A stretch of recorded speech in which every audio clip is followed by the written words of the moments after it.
साहब ने जो बातें की हैं, ठंडी हवा का झोंका आया है पहली दफ़ा उधर से। हमारा आइन कहता है, मैं नहीं कहता, आइन कहता है कि सूबाई हुकूमत का उनकी जिम्मेदारी थी। अपने सूबे के हालात पे भी गौर करें। ये कोई और को मनफी बात करेंगे तो उसका मनफी जवाब ही आएगा। मैंने कल कंफर्म किया था कि मुज़ाकरात की कोई बाज़ाब्ता कोई शुरुआत जो है नहीं की गई।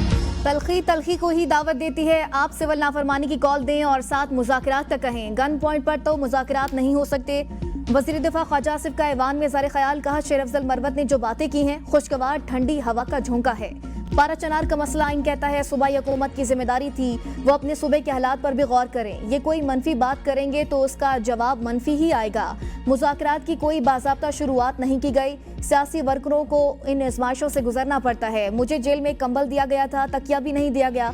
मैंने तो किसी से शिकायत नहीं की। दोनों तरफ अफाम तफहीम होनी चाहिए। सियासी जिम्मेदारियां आईनी जिम्मेदारियों के बाद आती हैं। मेरी जुबान आग उगलती है तो इनकी जुबान से कौन से फूल झड़ते हैं।